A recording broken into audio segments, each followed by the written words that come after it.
Everybody, and welcome to another Customer Success Office Hours webinar series. Today we have a very special one. Today we have Oracle Workloads and VMware Cloud on AWS, deployment, migration, and configuration.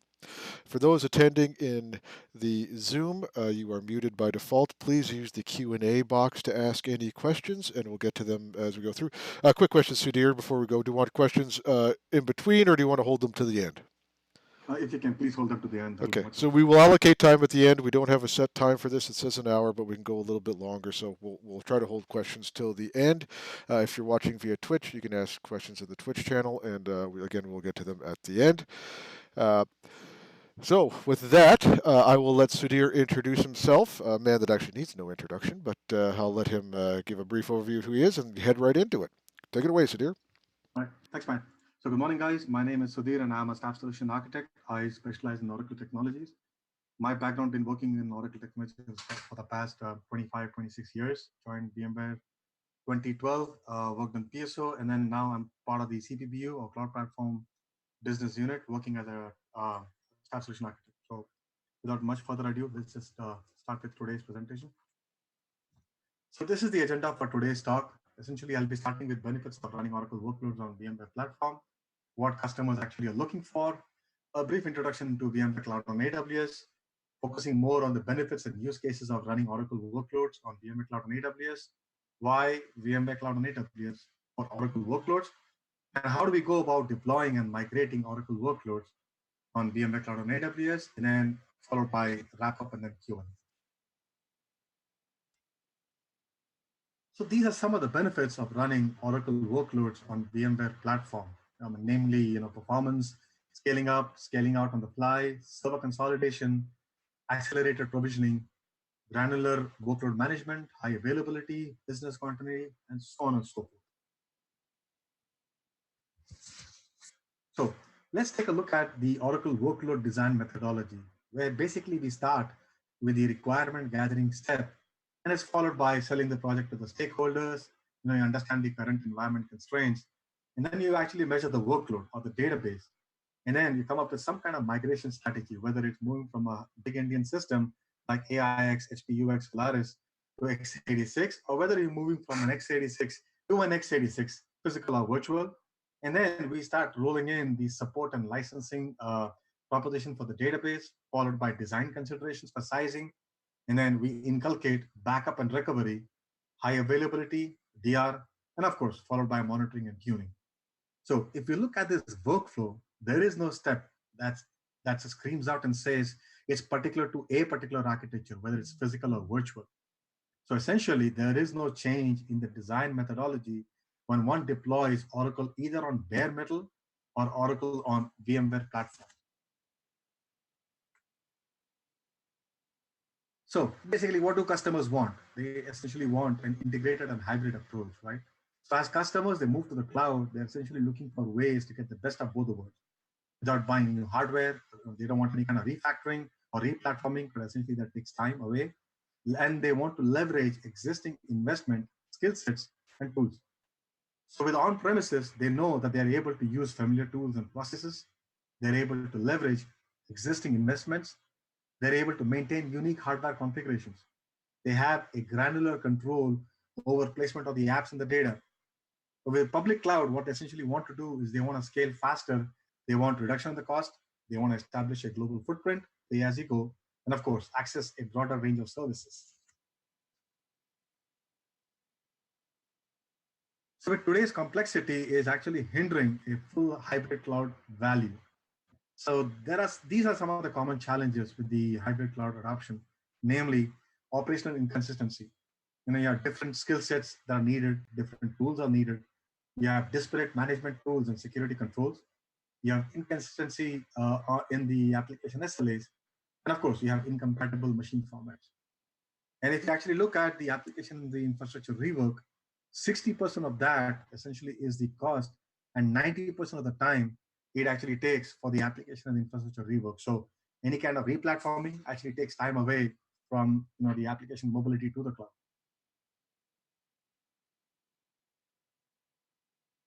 So with VMware Cloud on AWS, right, together with the VMware Hybrid Cloud Extension, SCX as we know, It enables customers to accelerate their cloud migration in the simplest, fastest, and lowest risk way with compelling TCO.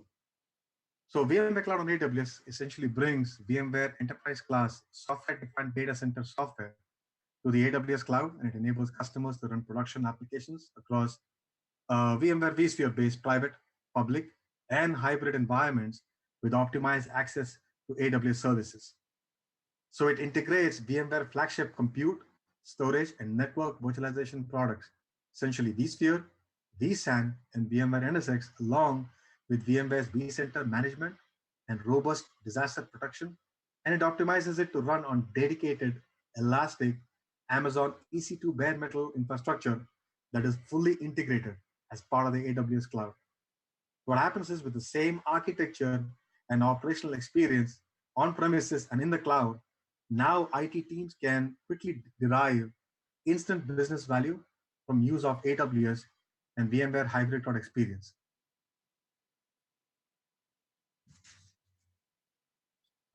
So for those customers that want to adopt cloud migration, data center evacuations is the top use case. And that's followed by DR/DC, disaster recovery, data center extension. So some of the use cases essentially are data center extension, disaster recovery, cloud migrations, and new generation apps. So let's take a look at the first use case, the data center extension. Essentially, we can use VMware Cloud on AWS for on-demand capacity expansion of IT workloads. You could run your dev, your test, your QA workloads for the project duration. There's a seamless expansion for end user computing, seasonal workloads, which is essentially VDI and published apps. And then you also are able to scale capacity for containerized workloads. With the disaster recovery use case, Oracle DR workloads, it can be scaled in both storage and compute. You're able to use VMware Site Recovery Service for replication and orchestration. You can also choose to use traditional methods as well, such as the Oracle Data Guard or the Oracle Golden Gate. You're now able to complement existing DR with existing solutions based on VMware SRM, Site Recovery Manager, or vSphere replication. The third use case, cloud migration. Essentially, you're able to migrate individual applications or separate applications. Data center wide evacuations, essentially mass migrations. You are able to leverage the AWS map for mass migration. And you also have the mass migration tools of partners, they are also available. You're also able to migrate to the cloud in the next hardware or software refresh cycle, or if you have to do an Oracle reimplementation, so be it. All right. So why VMware Cloud on AWS for Oracle workloads? So as we have seen in the earlier slides, some of the use cases for VMware Cloud on AWS are data center extension, disaster recovery, cloud migration, next generation apps. So now let's take a look at some of the advantages of using VMware Cloud on AWS for business critical Oracle workloads.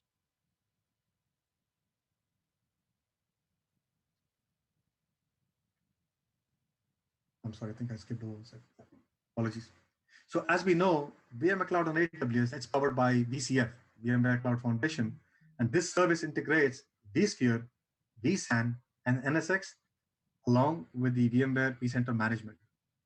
The most important thing is owing to the fact that the underlying VMware stack is the same, both on premises and on VMware Cloud on AWS, this ensures a seamless, low-risk migration of Oracle workloads from on-premises to VMware Cloud on AWS and back because there is no VM conversions. There are no application refactoring. And if there is no application refactoring, there is no application downtime. There is no networking changes provided there is an L2 VPN or layer 2 VPN capability between the on-premises SDDC and VMware Cloud on AWS. These points are key as some cloud providers require some level of refactoring to achieve the above, which is not the case here. So it saves customers a lot of time, a lot of effort, a lot of man hours trying to plan migrations between on-premises and the cloud. So the migration from on-premises to VMware Cloud on AWS and back is orchestrated, can be orchestrated using a suite of well-known Oracle and vSphere native tools. So for example, VMware HCX, you can use enhanced vMotion, you can use the Oracle Data Guard, even Oracle RMAN, which is used for backup and recovery. Another use case is to send database backup to VMware Cloud on AWS or use it as a DR target. Last but not the least, owing to the fact that shared storage and layer 2 multicasting is offered natively on the VMware platform without using any third-party software, even Oracle RAC can be easily deployed on VMware Cloud on AWS. Adding to that, with the stretch clusters for VMware Cloud on AWS, we are now able to achieve three levels of high availability, namely site level using multi-AZ or availability zones, infrastructure level simply by leveraging the vSphere VMware HA capability, and last, application level HA using Oracle RAC.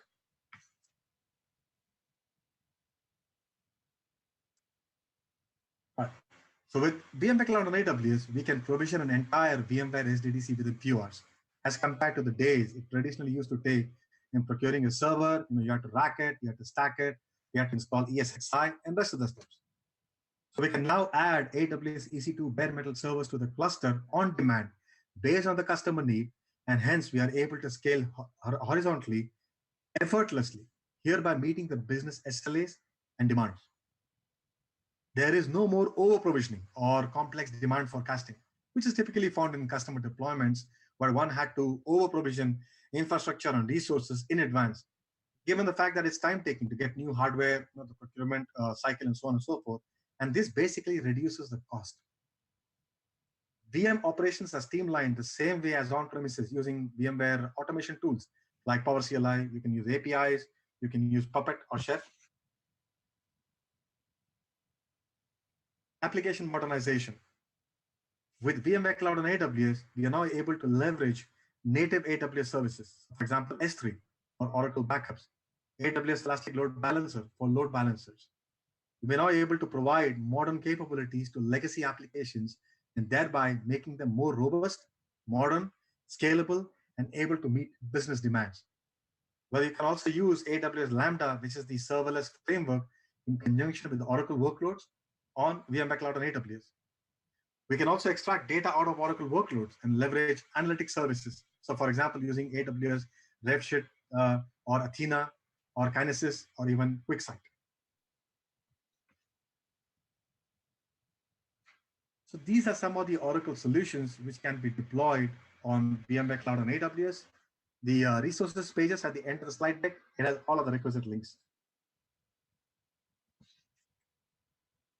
All right.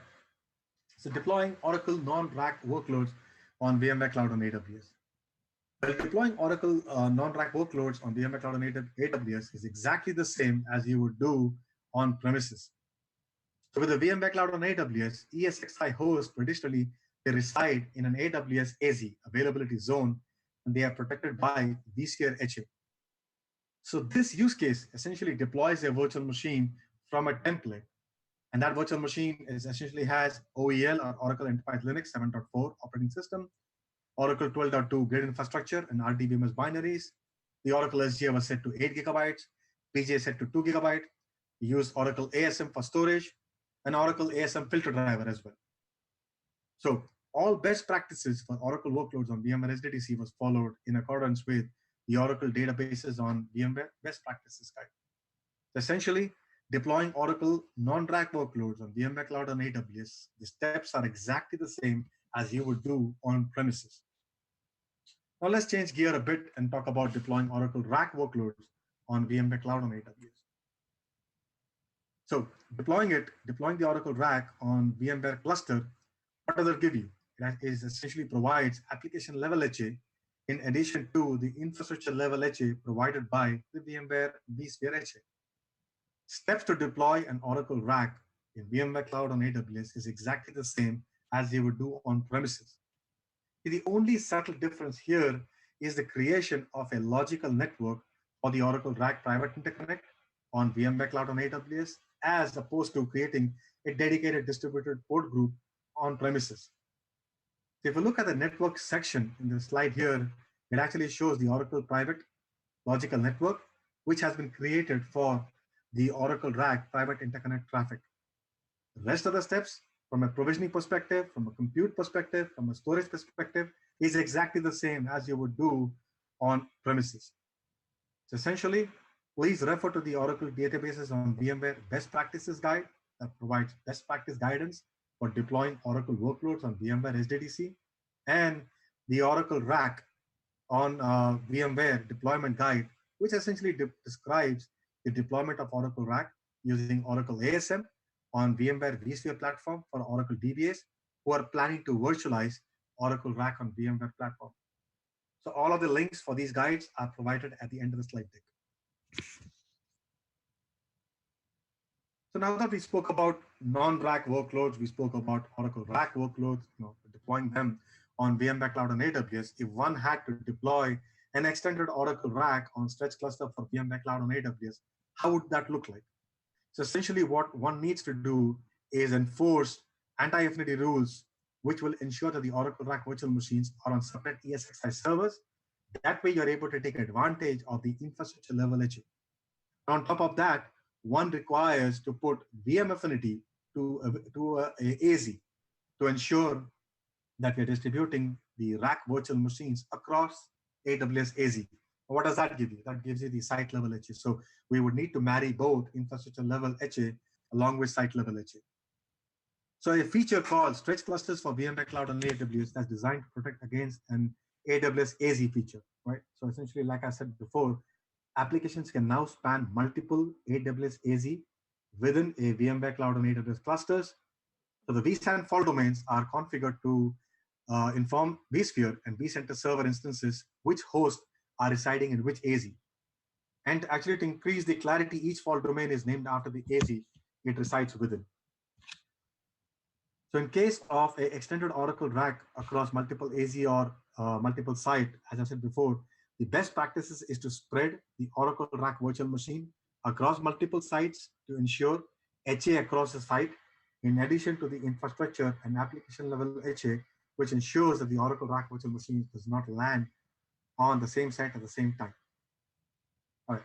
This is basically achieved using compute policies, tags, and attributes, which allows you to attach metadata to objects in the vSphere inventory. Deploying and migrating Oracle workloads from on-premises to VMware Cloud on AWS, that has been documented in detail as well in a reference architecture, which is provided in the resource page at the end of the slide. Right. So far, we spoke about deploying a non-RAC workload. We spoke about deploying RAC workloads. We also spoke about, or essentially had a look at how to deploy an extended Oracle RAC on stretch clusters for VMware Cloud on AWS. So now let's change gear a bit and see how we can migrate these Oracle workloads, existing Oracle workloads, from on-premises to VMware Cloud on AWS. So now on a very high level, the Oracle workload migration from on-premises to VMware Cloud on AWS, it can be achieved in one of the two ways. Right? The first way is using native Oracle and VMware methods. The second way is using VMware Hybrid Cloud Extension, aka HCX. So in this section, we will use native VMware and Oracle methods to migrate RAC and non-RAC workloads to VMware Cloud on AWS. So let's take a look at example setup, which is shown in the slide here. Essentially, it's a 3-site lab setup, including the on-premises site A, there's an on-premises site B, and then you have VMware Cloud on AWS. The on-premises vSphere cluster on site A, it's running production workloads. And on the right-hand side, the site B is running dev, test, and disaster recovery workloads. Both site A and site B are in a hybrid link mode. Site A and site B vSphere clusters, they have access to dedicated storage. They don't share storage. Site A is connected via layer 2 VPN to VMware Cloud on AWS. So the VMware Cloud here essentially is a stretch cluster deployment. It has 6 nodes in the stretch cluster across 2 availability zones, 3 servers in AZ1, 3 servers in AZ2. The storage in VMware Cloud on AWS is provided by the HCI vSAN instance. So if you look at the current solution here, it's designed and it's deploying 3 separate environments. On the left-hand side on site A, you have a 2-node Oracle RAC, PRD RAC, which comprises of 2 Oracle RAC virtual machines. Site A also has what's called an Oracle FarSync PRDFS, and that name of the virtual machine is PRDFS. Essentially, what the Oracle FarSync does is it receives redos or it receives redo writes from the primary, and it essentially sends or syncs up those redo writes with the secondary, so that the primary is not waiting for any kind of acknowledgement back from the secondary. Now, if you look at side B, it has a two-node Oracle RAC. It's a DR two-node Oracle RAC. The name is PRDDG. It comprises of two RAC virtual machines. So essentially on site A, you have production Oracle RAC, two virtual machines. It's a two-node Oracle RAC. It also has the FARSync, which is basically receiving redo writes from production primary Oracle RAC and is sending it across to the disaster recovery. Site B has a two-node Oracle RAC in a disaster recovery mode. Now, key thing to keep in mind, the Oracle RAC on premises, it requires the shared VMDKs to be deployed with the multi-writer attribute. And it needs to be provisioned as eager zero thick as per KB article 212.1181. The current restriction of the multi-writer flag is to disallow storage vmotion. All right. So in this section, we'll see how we can migrate single instance Oracle workloads to VMware Cloud on AWS. So here, a single instance Oracle virtual machine on premises is successfully migrated to VMware Cloud on AWS transparently in a couple of mouse clicks. So the virtual machine is running OEL 7.4 operating system with Oracle 12.2 grid infrastructure and RDBMS binaries. Oracle ASM disks are created using the 12.2 ASM filter driver, ASM FD. And then this is a multi-tenant option, which means we use the multi-tenant option running a pluggable database, PDB1, in the container database in this virtual machine. So by following the mentioned steps in the slide, wherein we choose the migration method, the resource pool, we choose the storage, we choose the destination network port group, we can now seamlessly and transparently migrate the single instance workload to VMware Cloud on AWS. So the demo is provided at the end, at the bottom of the slide. The blog also details all of the steps in actual detail, so you guys can have a look at it. So we spoke about migrating non-RAC workloads to VMware Cloud on AWS. So let's look at the steps, how we can migrate a RAC workload from on-premises to VMware Cloud on AWS. But even before we do that, there are a couple of caveats we have to keep in mind. So the Oracle RAC virtual machines, they have two kinds of VMDKs. One is the non-shared, non-database VMDKs. Essentially, the operating system disk that is housing the root file system / and the Oracle binary VMDKs that houses the Oracle binaries, essentially the grid infrastructure and the RDBMS /UO1. The second type of disk is the shared equal zero thick EZT database VMDKs using the multi-writer attribute, which is housing the actual RAC database data. So as mentioned before, there are certain limitations using the multi-writer attribute, which can be found at KB article 212.1181.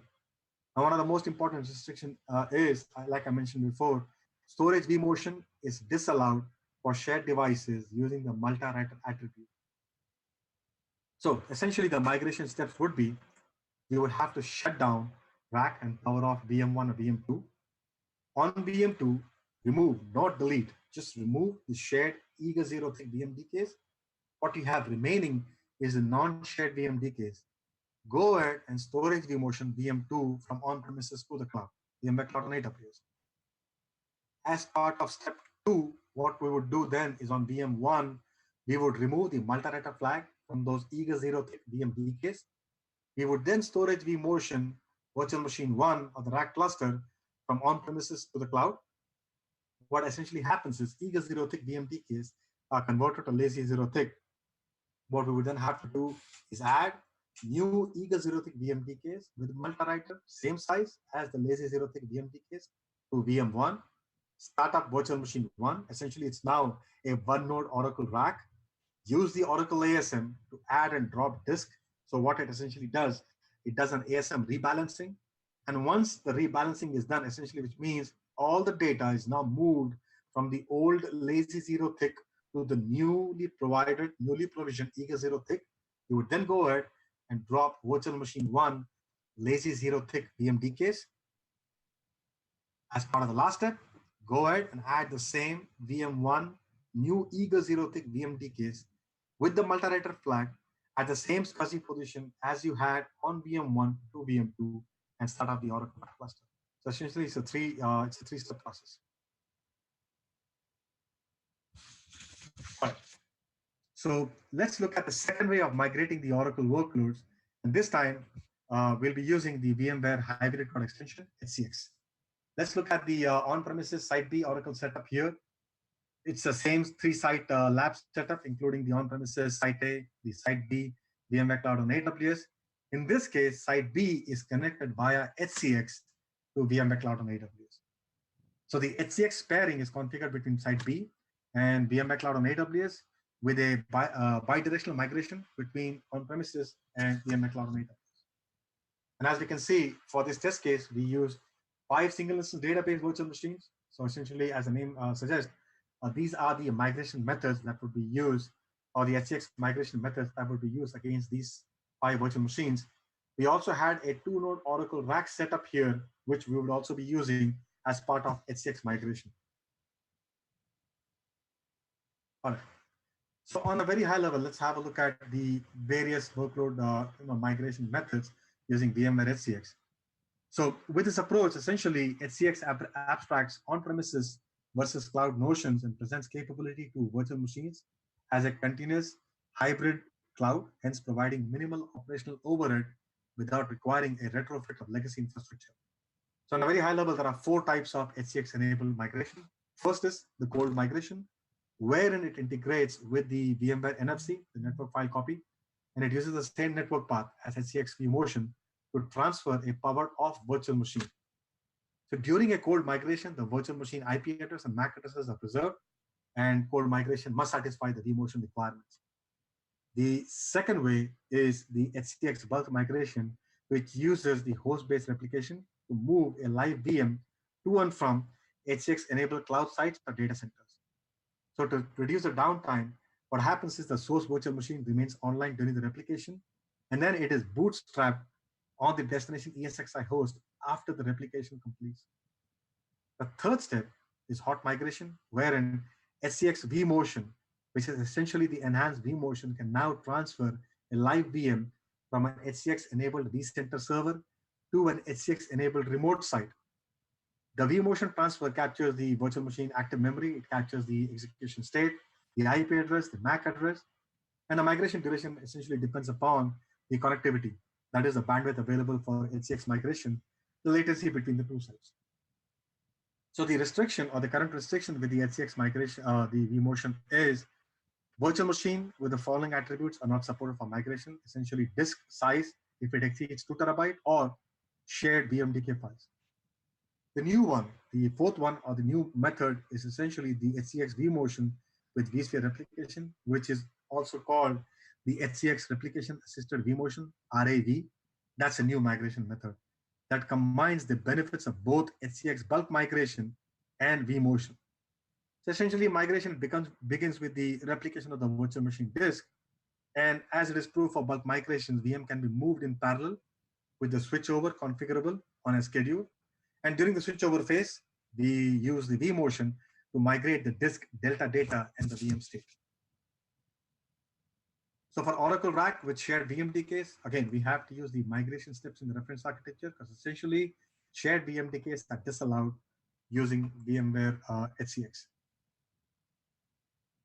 So this is a summary of the HCX migration methods for Oracle workloads.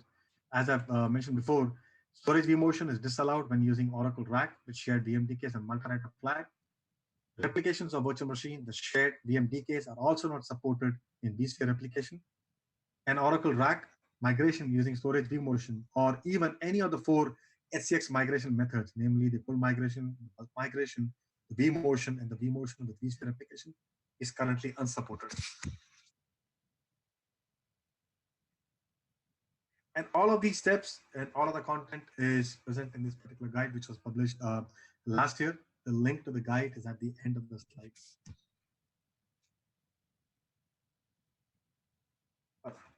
So let's change gears a bit and talk about Oracle licensing, licensing of Oracle workloads on VMware Cloud and AWS. And I don't know if Don Sullivan is on the call as well. Don, if you are, can you shout out? All right.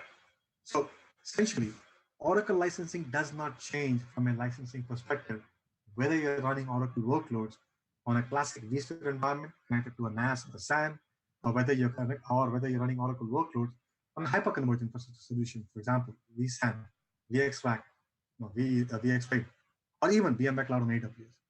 The one thing to keep in mind, which is very critical and very essential, is there are only three documents and three documents alone, which are legally binding on any customer running any Oracle workload on any infrastructure from a licensing discussion.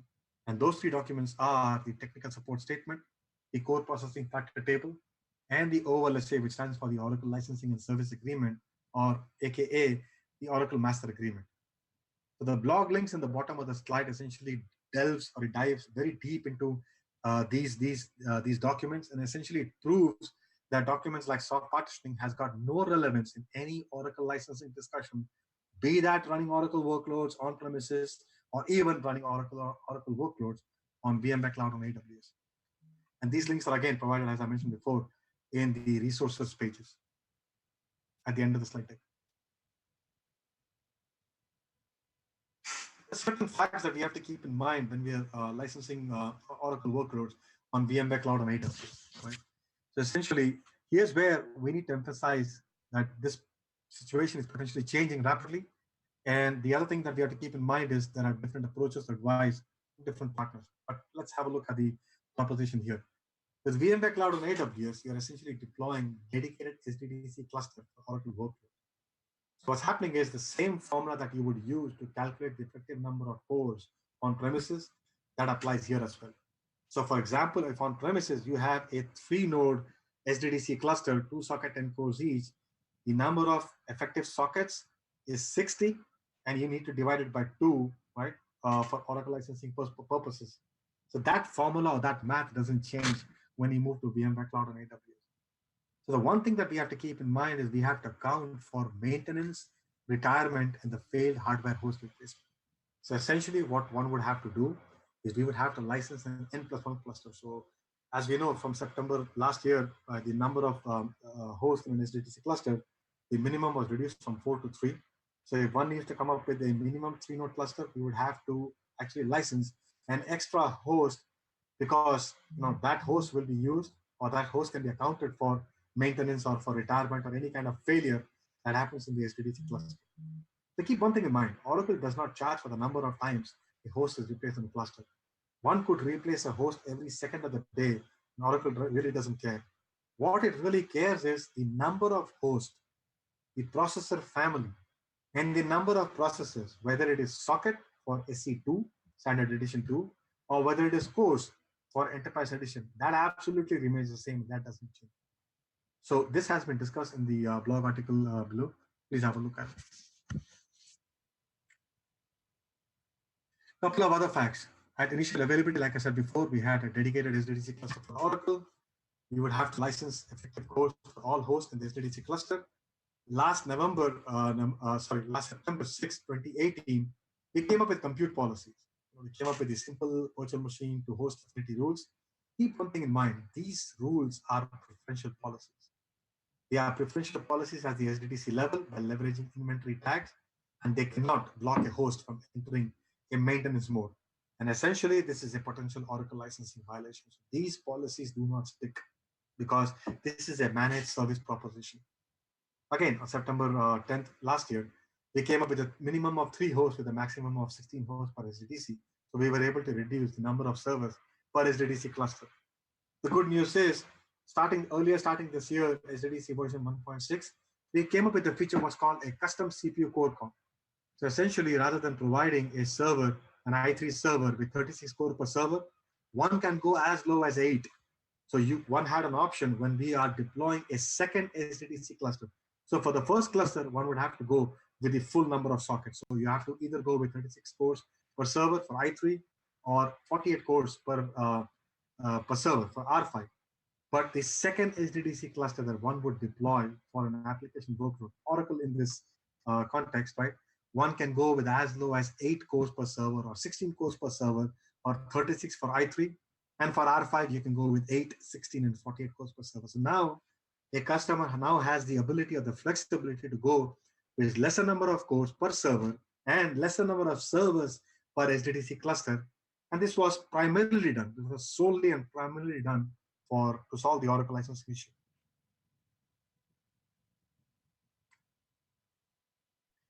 Another important topic that I should definitely touch upon is the Oracle on VMware support, right? So there's a support statement on Metalink, and Metalink is the Oracle mysupport.oracle.com. The number is 249.212.1. That essentially defines the Oracle VMware support policy very broadly. It even says Oracle RAC is supported November 8, 2010, 11.202 and onwards. Keep one thing in mind, VMware does not modify the native operating system. We don't do that. And even though Oracle says very explicitly, Oracle will provide support for issues that are known to occur on the native OS or can be demonstrated not to be as a result of running on VMware, every software vendor on the face of earth actually does that. The key thing to keep in mind is VMware has what's called a total ownership policy. So we will accept all cases. If at any point of time customer is given any kind of runaround from Oracle support, this is what we tell our customers, please do not panic, pick up the phone, call VMware GSS. When you call VMware GSS, we VMware GSS will accept accountability for any Oracle related issues reported by a customer.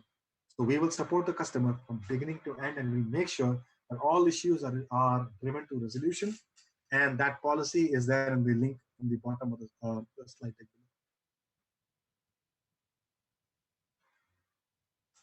So essentially, to wrap up, Oracle workloads on. Sorry. So essentially, to wrap up, Oracle workloads on VMware Cloud and AWS is a faster path to cloud, lower risk by lift and shift migrations. It's a proven VMware stack. It's the same stack that runs on premises that we have running on VMware Cloud and AWS. You are now able to take advantage of native AWS services like S3. And the best thing, and the best part is you're able to support on VMware Cloud and AWS high availability solutions like Oracle RAC and WebLogic clusters. If one were to deploy Oracle RAC on native EC2 AWS, one would have to deploy a third-party software called FlashGrid. Essentially, you're running a software on top of a software on top of a software. The best part is the support for the native, the support for the shared storage or layer 2 multicasting, that's natively provided as part of the vSphere proposition. So there is nothing additional that one would have to do to run any high availability solution like Oracle RAC or WebLogic clusters. So the next step is contact your AWS or VMware representative for any kind of POC or pilot. The email address is there in the bottom of the slide below. Some resources. Again, the slide text will be provided. Some more resources up here. And I think we are at the point where we are ready to take questions. Well, I don't see any questions in the chat right now. I appreciate that overview. That was great. Did you talk a little bit, and I apologize if I maybe missed it, but did you talk a little bit about the custom core counts and such? Yes, I spoke about the custom core count. So essentially, you're able now, instead of going with a full-fledged 26 core per server or even 48 cores per server for an R5 cluster, one now has the ability for the second HDDC cluster that one provides or one provisions to go as low as 8. So this primarily helps with the Oracle licensing discussion. But many times when we talk to customers, the customers come up and say, "Oh, you know what? With 36 core per server, and if I'm going with 3 servers in a cluster, it becomes very expensive. 108 cores. So how do help me? How do I reduce my Oracle licensing?" So the answer here is, well, you could go with 8 cores per server.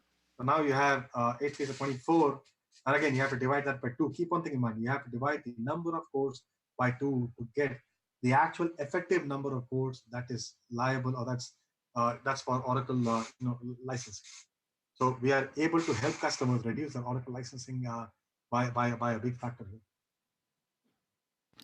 Excellent.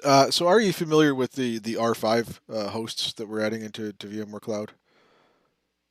From a course perspective, by the number of course perspective? Well, so no, well, a little bit, and more for the EBS back storage. I'm just kind of curious if we have a recommendation to stick to i3 or if R5 is suitable for certain workloads just because of the enhanced capacity. So definitely, what we say, this is what I have read so far, and pretty much with my working on that, right? If you're looking for compute, right, that's what I would recommend is go with i3s. But if you're looking for more capacity, added capacity, definitely R5 is the direction that one should go, right? One can also go by adding what's called the EFS, the Amazon EFS, Elastic File Storage, or even EBS to an i3 cluster. But with the R5 proposition, especially for larger databases, which requires terabytes and terabytes of storage, definitely R5 is the way to go. Again, the which way to go should essentially be done by a POC. So I highly encourage customers to run their workloads, capture the statistics from a database perspective, from an operating system perspective, look at the actual IOPS, the read IOPS, the write IOPS, the read to write IOPS, do a bit of forecasting, do a bit of capacity planning, and then decide which way they should go, whether it's an i3 cluster or whether it's an R5 cluster. No, that makes sense. I appreciate that. So, we've got another question here. Did you just say you can use EBS with VMC i3? No. So, EBS's back storage is limited to the R5 type of hosts. Right. What I said was Amazon EBS, so AWS EBS, the Elastic Block Storage, or the Elastic File System. I Yeah. think you can natively use that with i3 through the ENI. Yeah, Correct me if I'm sorry. wrong. That's a good clarification point. So you could use, yes, EFS or EBS directly to a virtual machine, not as a data store, Correct. but you could use it to mount the database files and create disks Right. from. Yeah. Right. Then again, the direction that one should go should be essentially driven by the workload. Again, the workload that typically customers, they profile or they look at the metrics at, it should be done at a peak. So for a customer, let's say the peak is July to August or July to September, one should look at the peak, not the low or not the ebb.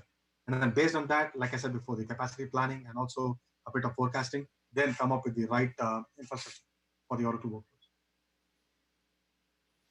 Okay. Yeah. The question is can you mount EBS directly to VMs and VMC? Have you seen that?